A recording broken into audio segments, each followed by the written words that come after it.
दिनों तक रोए। अल्लाह करे उम्मती भी कभी कभी हुजूर की याद में रोए। एक तो ये हमारी महफिलें हैं ना जिनमें मजबूर कर देता है खतीब वाइज नात खां, तो मजबूरन भी सुभान अल्लाह कहनी पड़ती है।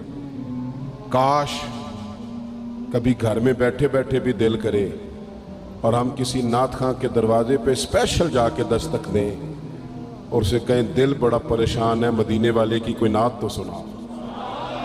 कभी ऐसा भी हो ना कि घर में पैसे ना मिलने पे तो टेंशन होती है और कोई मुकदमा आ जाए तो परेशानी होती है, लड़ाई हो जाए तो होती है। कभी यूं भी तो हो ना रात को अब्बा जी रो रहे हो बिस्तर पे और बड़ा रो रहे हो और तड़प के रो रहे हो, बच्चे आके अम्मा से पूछें क्या मसला है हमारे अब्बा को, कोई परेशानी है, कोई डॉक्टर को बुलाएं, कोई दुख है।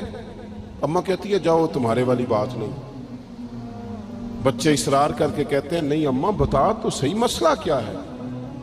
तो अम्मा ठंडी आह भर के कहती है पुत्र तुम्हारे बाप को ना नबी पाक का मदीना याद आता है, जिन्नू वेख के ठरदियां अखियां ने ते जिन्नू वेख के ठरदा सीना है। रब्बा तेरी सारी खुदाई च एक ही ते शहर मदीना है। पैसे जितने आगे जी इन्ने ही बड़े ने, उन्ना सुटियो थोड़ी मेहरबानी।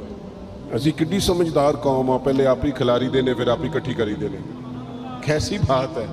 गौस पाक की महफिल में लोग बंदे गिनते थे, तौबा किस किस ने की। हमारी महफिलों में लोग नोट गिनते हैं और स्पेशल बंदे रखे हुए नोट गिनने के लिए। बस करें यार, छोड़ दें, बड़ा हो गया ये काम हमारी। सुने जी सुने, अल्लाह खुश रखे, अल्लाह आपको खुश रखे।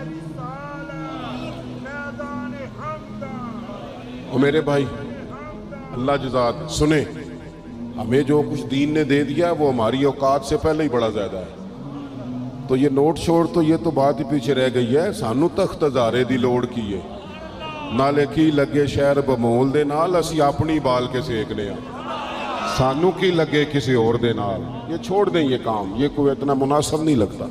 अल्लाह जज़ाए खैर दे। आप तवज्जो करें क्या अर्ज कर रहा हूँ। तो शदीद हुजूर सैयद आलम सल्लल्लाहु अलैहि वसल्लम रो रहे हैं आजमाइश में। उम्मत की आजमाइश को देखकर हुजूर रो रहे हैं कि उम्मत आजमाइश में। हजरत जिब्रील ने जाके अर्ज की या रसूलल्लाह वो जो खास हसासियत है ना हुजूर की तबीयत में उम्मत के हक में, उसके लिए हुजूर रो रहे हैं। तो रब करीम ने क्या पैगाम दिया, कहा कह दो महबूब से जाके वाला सौफ युती का रब्बु का फतरदा, महबूब रब आपको इतना देगा कि आप अपने रब से राजी हो जाएंगे, राजी किया जाएगा उम्मत के हक में। और हुजूर फरमाने लगे जब तक सारी उम्मत जन्नत में नहीं जाएगी मैंने राजी नहीं होना। हुजूर का ये रिश्ता हसासियत, क्योंकि हमारे पास तो अब हम बाज दफा लगता है कि ज्यादा आलिम हो गए लोग, तो हमारी दीवारों पर ना, स्कूलों की दीवारों पर अंग्रेजों के कौल भी अब लिखे हुए हैं। तो कई दफा पूछने को दिल करता है इंतजामिया से कि हदीसें सारी याद हो गई हैं बच्चों को, जो तुम्हें अब कौलों की जरूरत पड़ गई वो भी गैरों के अकवाल तक तुम आ गए हो। इस कौम को तुमने हुजूर के फरामीन सारे सुना लिए। ओ खुदा के बंदो, हुजूर ने तो इतना हसास करके ये रिश्ता बताया है कि बारीक बारीक नुक्ते भी समझाए। ये काम ना करना दोजख में चले जाओ, ये काम करना तुम्हारा फायदा। एक एक बात खोल के बयान की। उम्मत के पास टाइम ही नहीं है हदीसें पढ़ने का, वक्त ही नहीं है। हमारा तो मिजाज बन गया नुक्ते सुनने सुनाने का। नुक्ते वो हमारा नकीबे महफिल स्टेज पे भाग के उधर जाता है, फिर भाग के इधर आ जाता है। वो क्यों लगा, कहता मैं जुमला देन लगा। ओ खुदा के बंदे तू जुमला रहन देखा, तू कोई आयत दे, तू कोई हदीस पाक पढ़। वो फिर वो बाजों का मैं तो चूंकि कमजोर सा बंदा हूं, तो वो जब 50 को दफा कहते हैं ना तैयार हो जो जुमला देन लगा, तो ऐसे लगता है जुमला नहीं आएगा, कोई एटम बम भी आएगा। भाई तू दे दे जो तूने देना, इतना परेशान तू किस बात का हो गया। और फिर सारे कह रहे हैं जितने आए, नकीब नात खां खतीब सब कह रहे हैं सारा कुरान हुजूर की तारीफ है। तो फिर पढ़ना चाह रहा है तू भी, तू पढ़ कोई भी नहीं रहा, कही जा रहा है अपनी जिंदगी के अंदर। हुजूर ने जो हमें असबाक दिए, जुमे वाले दिन टाइम पे मस्जिद जाया करो।